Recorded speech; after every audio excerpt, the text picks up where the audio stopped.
If you accept the idea that a country, in this case the USA, can just unilaterally decide to go in and change the head of a government, where does it stop? Where does it go on elsewhere? You said he's a fugitive from justice. Yes. Where? United States. But he wasn't in the United States. He's been in Venezuela. Doesn't matter where you are. You can be snatched and you can be captured.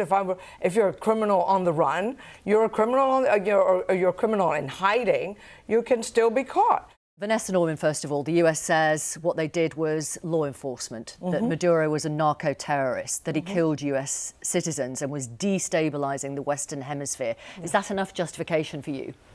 I think all of that is part of the justification. The other justification is that he lacked legitimacy.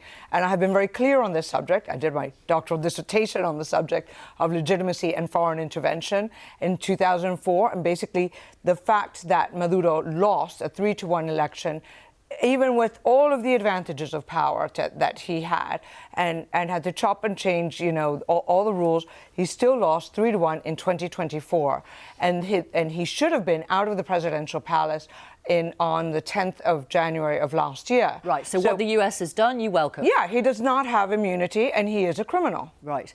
Jeremy Corbyn, do you accept that? No, I don't, because if you accept the idea that a country, in this case the USA, can just unilaterally decide to go in and change the head of a government, where does it stop? Where does it go on elsewhere? This is a total violation of all aspects of international law. Is there a need for change in Venezuela? Was there a need for consultation, discussion between the government and the opposition? Yes, those talks are already happening in Mexico, I believe, and other places. Surely we need to say to Trump, if you believe in an international rules-based order, you've got to abide by it. He said he'll do what he's done in Venezuela, and he will run Venezuela, then goes on to threaten Cuba and Colombia and make threatening noises against Mexico. Where's it going to end? We're going to come back to those other places. Do you accept, as Vanessa Neumann said, that Maduro was not the legitimate leader of Venezuela? He was a dictator who imprisoned his political opponents. Look, there were obviously debates and concerns. There were obviously issues being raised, but he was the head of... So do you accept he wasn't the legitimate leader? No, I think he was clearly the president of Venezuela. He stole the election. Has now been removed. Well, the election is an argument that's gone on between the Maduro supporters and the opposition for the past 18 months. Well, not just them. A UN panel of experts, this Carter Center, independent experts, etc. But interestingly, governments across Latin America, some of whom had concerns about the election, like Mexico and Chile, have both come out very strongly against Trump's intervention. That is true. Vanessa Neumann, I mean, what Jeremy Corbyn says about Donald Trump going into a sovereign country and snatching the leader, I mean, that breaks all international laws, does it not? No, it does not break international laws. I think it was stunning to watch. Which law does that allow?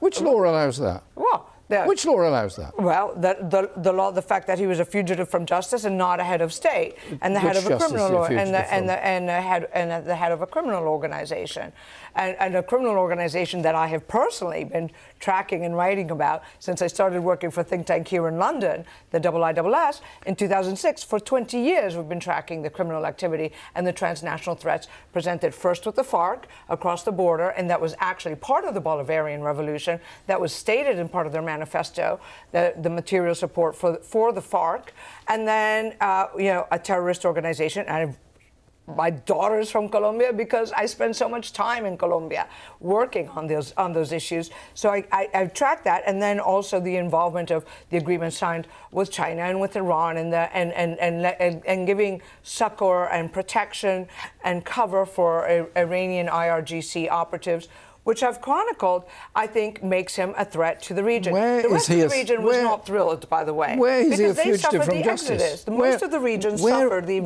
massive exodus. Colombia in particular, there's almost 3 million Venezuelans. You said he's a fugitive from justice. Yes. Where?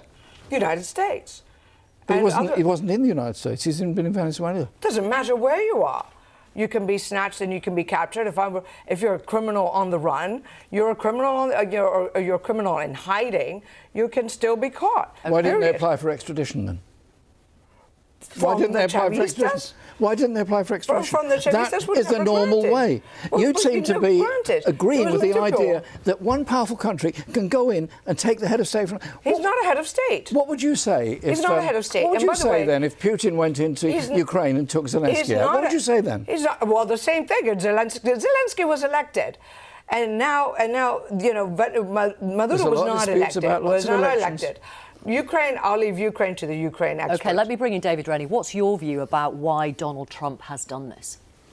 So I think there's clearly a crisis for the opposition, which is that Donald Trump is now working with the very same government that you call illegitimate. And I think, you know, that is clearly one of the biggest concerns, not just how this happened, which was shocking, but you can have an argument about whether he was president or not. But now we're in a new world. Right. Venezuela needs the best possible government it can get, a democratic government that is going to try and rescue the economy, which has been devastated by corruption and mismanagement for decades by the Chavistas and now Maduro.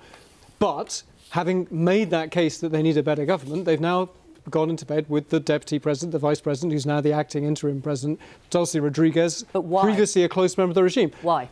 So I think that the best way to understand this is that Donald Trump is testing the theory that the right way to do dramatic interventions in other countries is to be as selfish as possible, and that the mistake that was made in, say, Iraq was to try and make Iraq a better country, to try and make it a democracy, that all that America should have done is grabbed the oil and not tried to fix the world or make it a better place.